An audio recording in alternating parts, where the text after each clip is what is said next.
तो दोस्तों अभी रिसेंटली एक अच्छी खासी गिरावट देखने को मिली थी। अगर आप इंडेक्स लेवल पे देखेंगे तो बहुत ज़्यादा गिरावट अभी नहीं है, लेकिन इंडिविजुअल स्टॉक्स में काफ़ी अच्छी खासी गिरावट है। काफ़ी सारे स्टॉक्स हैं जो अपने ऑल टाइम हाई से काफ़ी नीचे इस वक्त यहाँ पर आ चुके हैं। एक अच्छे खासे डिस्काउंट पे इस वक्त अवेलेबल है।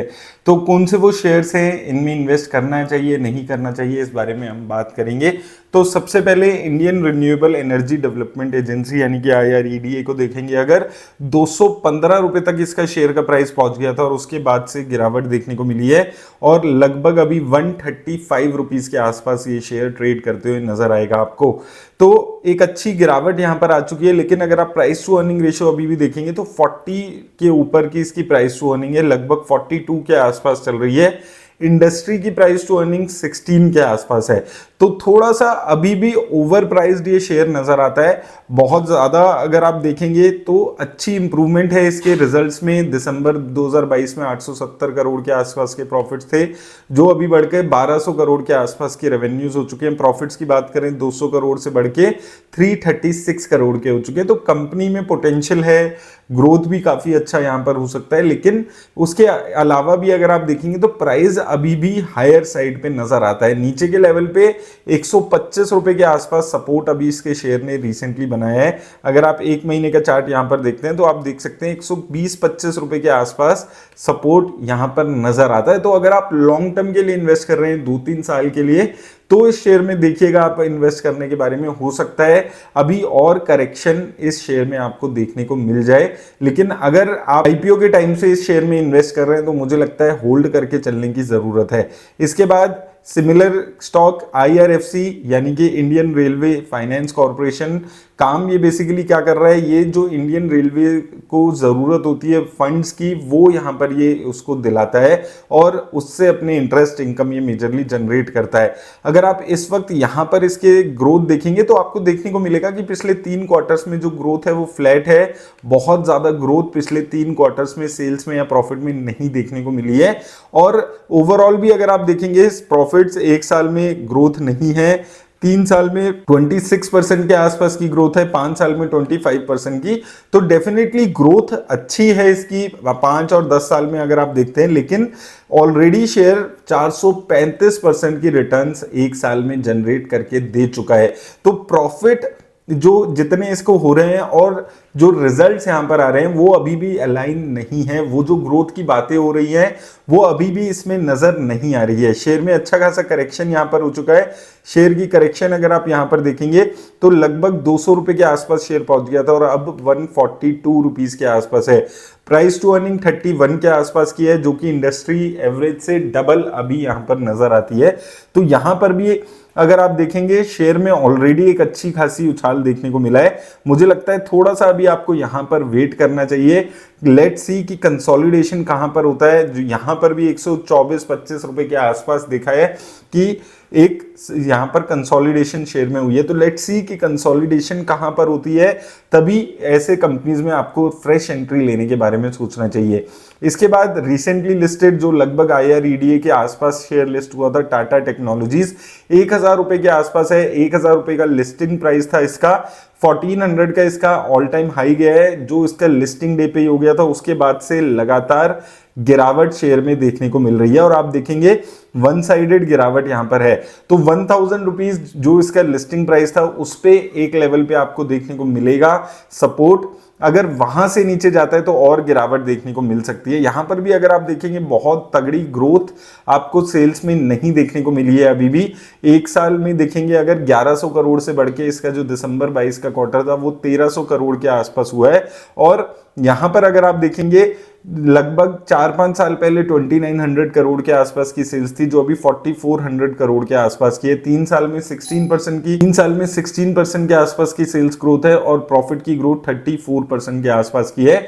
तो ग्रोथ अच्छी है, लेकिन वो ग्रोथ जो है वो इसके प्राइस में ऑलरेडी काफी ज्यादा यहां पर आपको देखने को मिल रही है। प्राइस टू अर्निंग ऑलरेडी 66 के आसपास है और अभी सपोर्ट कहीं पर भी ये शेयर बनाते हुए नजर नहीं आ रहा। तो लेट्स सी कि ये शेयर कहां पर जाके रुकता है, उसके बाद इन्वेस्ट करने के बारे में सोचिएगा। अभी भी ये शेयर एक तरीके से फॉलिंग नाइफ की तरह नीचे जाते हुए नजर आ रहा है।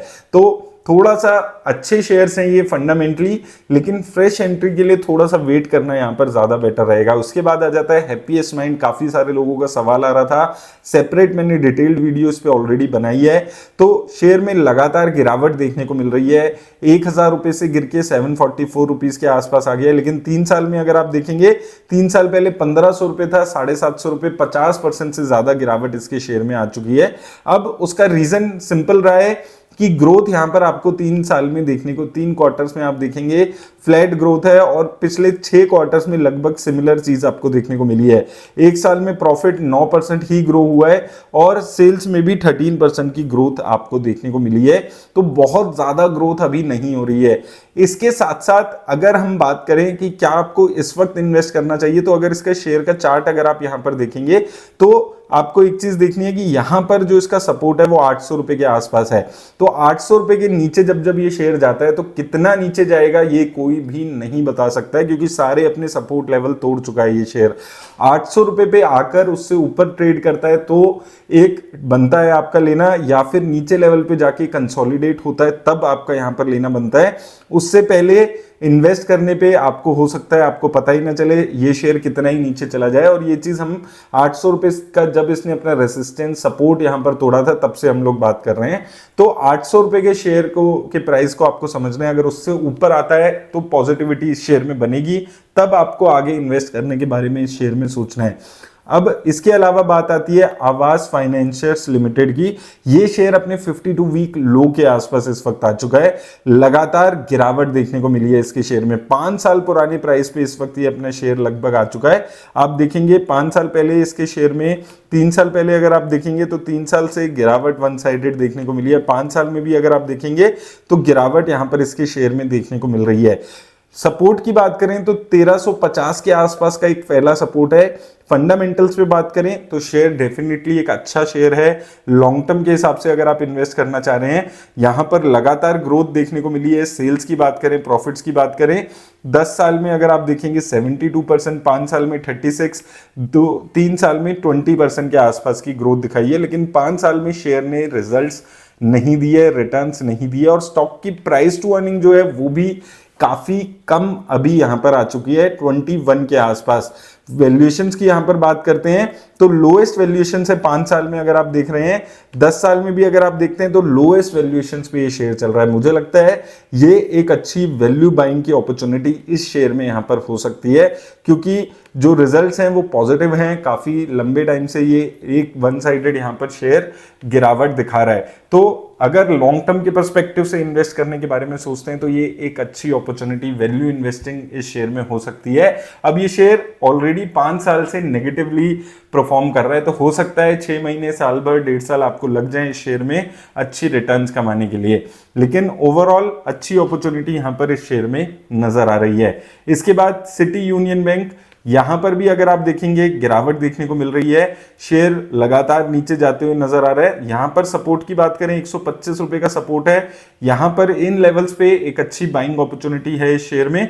अगर ग्रोथ की बात करें तो 1 साल में ग्रोथ नहीं है, 5% के आसपास की है, लेकिन 3 और 5 साल में एक अच्छी ग्रोथ है इसके शेयर में। और वैल्यूएशंस की भी बात करते हैं तो वैल्यूएशंस भी अगर आप देखेंगे तो काफी लो लेवल्स पे वैल्यूएशंस आ चुकी है। 5 साल की लोएस्ट वैल्यूएशंस है, 10 साल में भी आप देखते हैं तो अपने लोएस्ट वैल्यूएशंस के आसपास ही ये शेयर ट्रेड कर रहा है।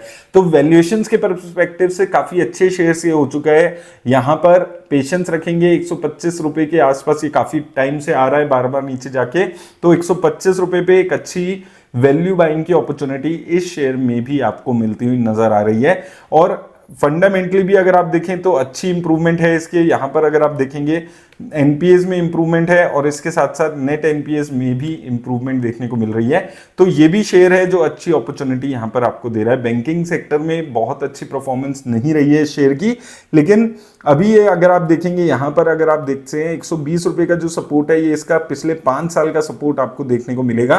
तो ये 120 रुपए के आसपास, 125 रुपए के आसपास अच्छी बाइंग अपॉर्चुनिटी शेयर में मिलती हुई नजर आ रही है।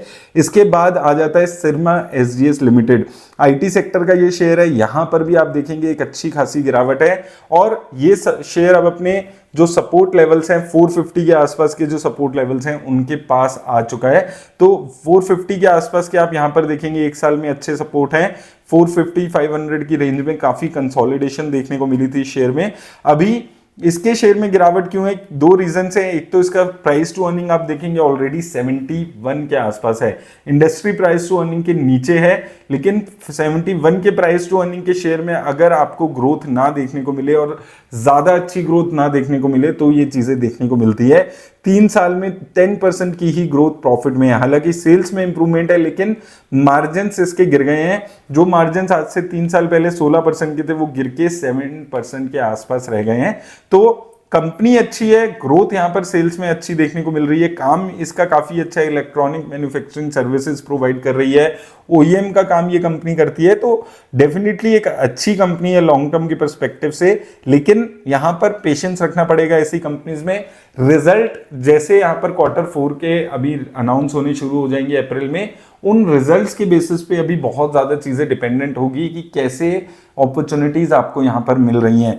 तो ये कुछ कंपनी है जो काफी नीचे लेवल्स पे इस वक्त आई हुई है, वैल्यूएशन वाइज भी काफी नीचे हैं ये कंपनीज, और अपने जो सपोर्ट लेवल्स हैं उनमें काफी कंपनीज ये यहाँ पर नीचे ट्रेड कर रही हैं।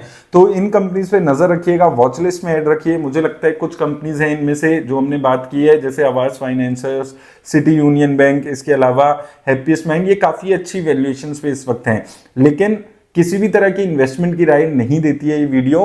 किसी भी कंपनी में अगर आप इन्वेस्ट करते हैं तो आपको खुद समझना पड़ेगा कि क्या ये कंपनीज लॉन्ग टर्म के लिए आपको अच्छे रिटर्न्स दे सकती हैं या नहीं दे सकती है, और ये भी हो सकता है कि ये कंपनीज यहां से भी नीचे और करेक्ट हो। तो वो जो स्टॉक मार्केट का रिस्क है उसको हमेशा आपको याद रखना है अगर आप किसी कंपनी में इन्वेस्ट कर रहे हैं। उम्मीद करता हूं आपको हेल्प मिलेगी इस वीडियो से।